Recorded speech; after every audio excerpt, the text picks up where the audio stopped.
여러분 반갑습니다. 오늘 같이 보실 하나님의 말씀은 창세기 44장 14절에서 16절입니다. 유다와 그의 형제들이 요셉의 집에 이르니 요셉이 아직 그곳에 있는지라 그의 앞에서 땅에 엎드리니 요셉이 그들에게 이르되 너희가 어찌하여 이런 일을 행하였느냐 나 같은 사람이 점을 잘 치는 줄을 너희가 알지 못하느냐 유다가 말하되 우리가 내 주께 무슨 말을 하오리이까 무슨 설명을 하오리이까 우리가 어떻게 우리의 정직함을 나타내리이까 하나님이 종들의 죄악을 찾아내셨으니 우리와 이 잔이 발견된 자가 다 내 주의 노예가 되겠나이다. 아멘. 가장 위대한 기적이라는 제목으로 우리 하나님의 말씀 같이 듣겠습니다. 야곱은 베냐민을 하나님의 손에 맡겨드립니다. 이제 야곱의 아들들은 베냐민을 데리고 애굽으로 다시 양식을 사러 가게 된 거죠. 그들은 또다시 요셉 앞에 섭니다. 요셉은 그들을 정중히 맞이하고 함께 오찬을 하죠. 가둬두었던 시므온도 무사히 내어줍니다. 그리고 요셉은 베냐민을 알아보고는 그를 축복하는데요. 요셉이 눈을 들어 자기 어머니의 아들 자기 동생 베냐민을 보고 이르되 너희가 내게 말하던 너희 작은 동생이 이 아이냐? 그가 또 이르되 소자여 하나님이 내게 은혜 베푸시기를 원하노라. 그리고 동생을 그렇게 보고는 마음이 복받쳐 울 곳을 찾다가 한참 울고 다시 나오죠. 요셉은 이들에게 곡식을 운반할 수 있을 만큼 내어줍니다. 그리고 그들이 양식을 사기 위해 가지고 온 돈도 다시 다 넣어주죠. 그런데 이렇게 좋은 분위기 속에 잘 끝나는가 싶더니 은잔 절도 사건이 터지는데요. 이는 사실 절도 사건이 아니죠. 요셉이 꾸민 일이에요. 요셉이 곡식을 형들의 자루에 채워주면서 자기 집 종에게 은잔을 베냐민의 자루에 넣으라고 시킨 것입니다. 말씀을 보면요.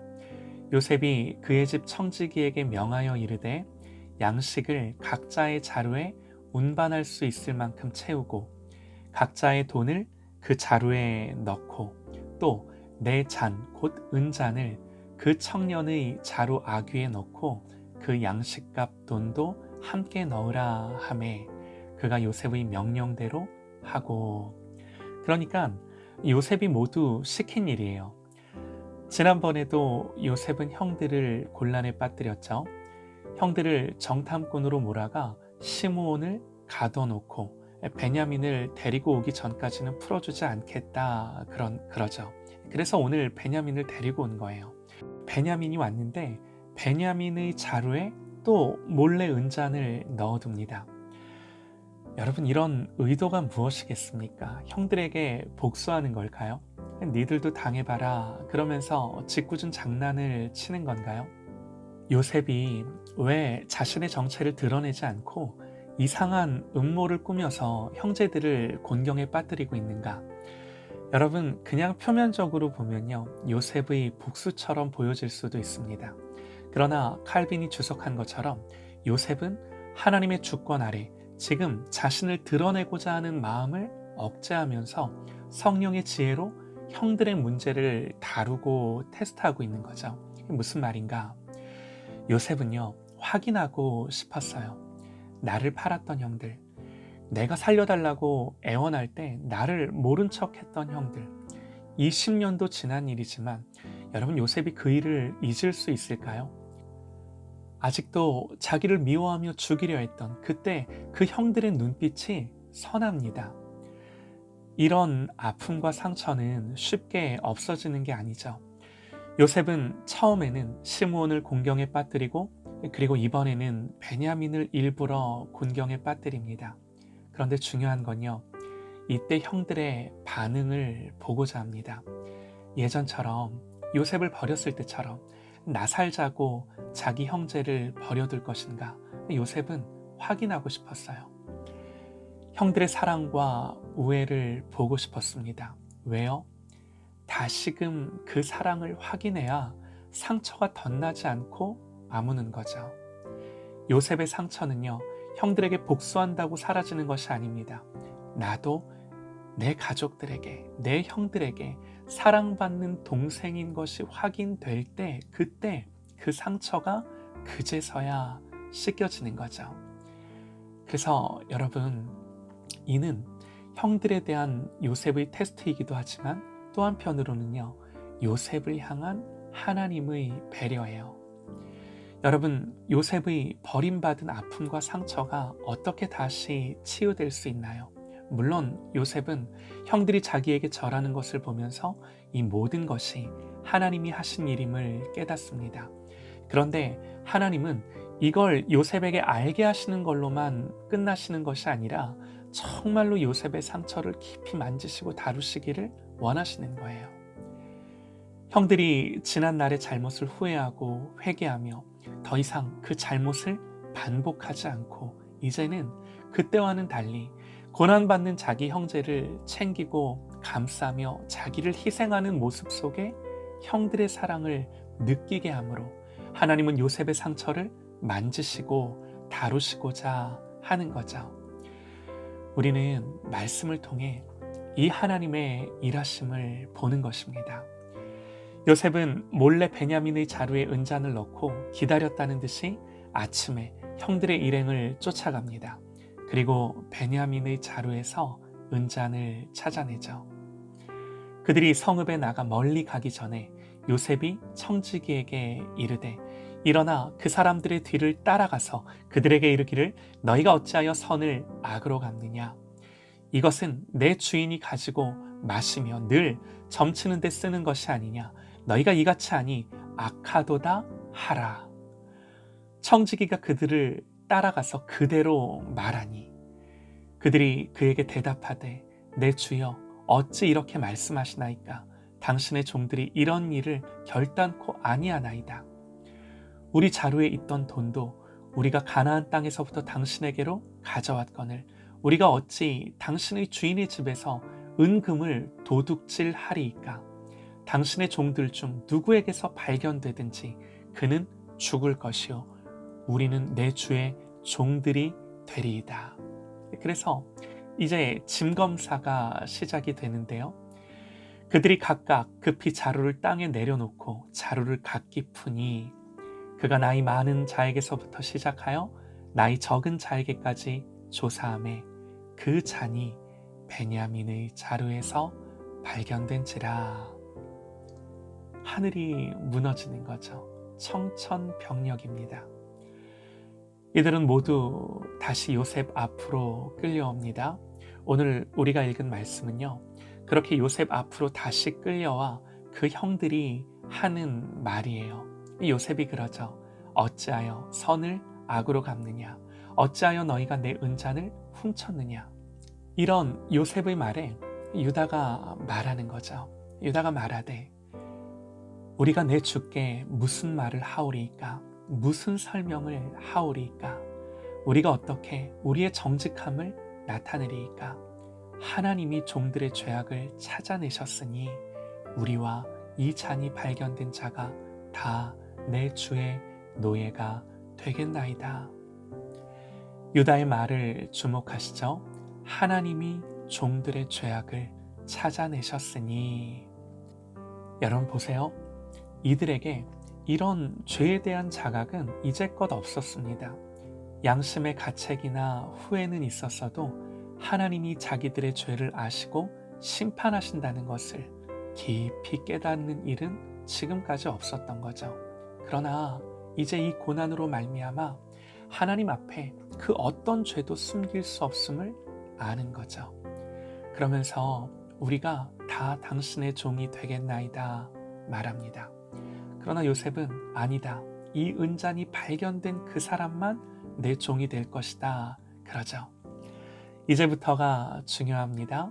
여기서 어떻게 반응할 것인가? 아, 다행이다. 그래, 베냐민은 안 됐지만 우리라도 살고 봐야지. 일단 베냐민을 두고 돌아가서 생각해보자. 우리 목숨이라도 부지하고 보자. 만약에 요셉의 형들이 그렇게 반응했다면 20년 전 요셉을 버린 것과 다름없는 거죠. 또 이 은잔 사건으로 말미암아 두려워하는 그 베냐민을 놔두고 가는 거예요. 동생을 버리는 거죠.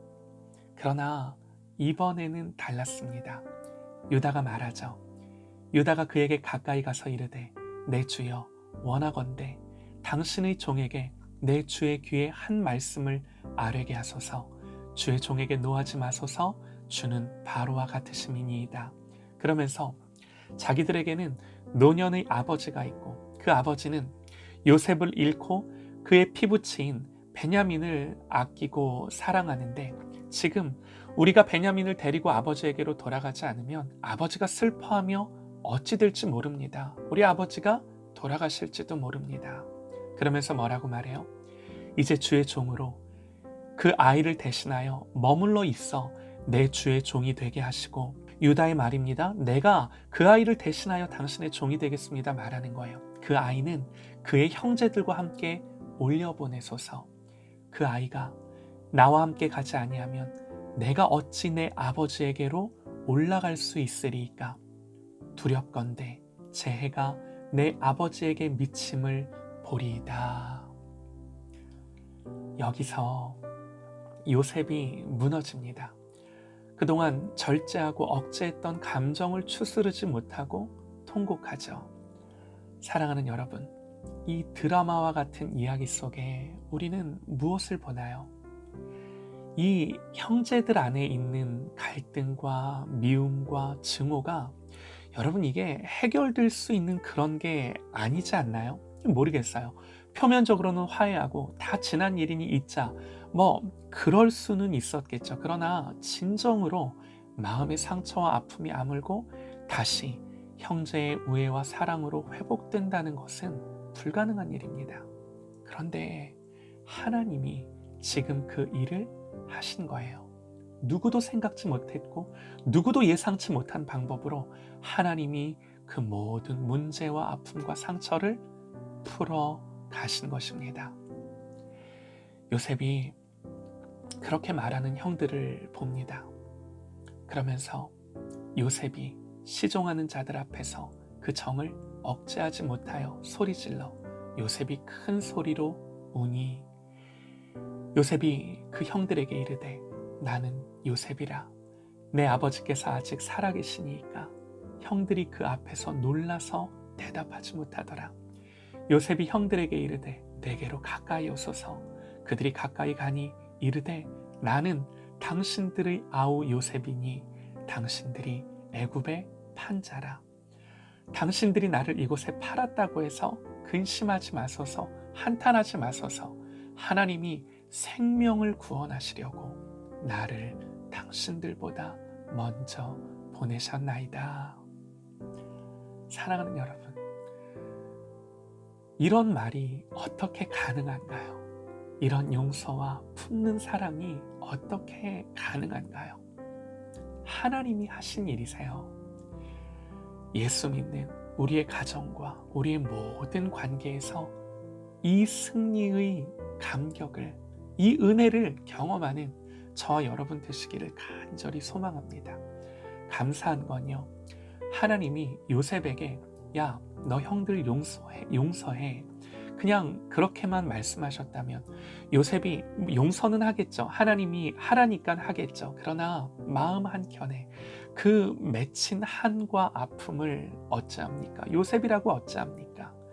하나님은 요셉을 그렇게 다루시지 않으세요.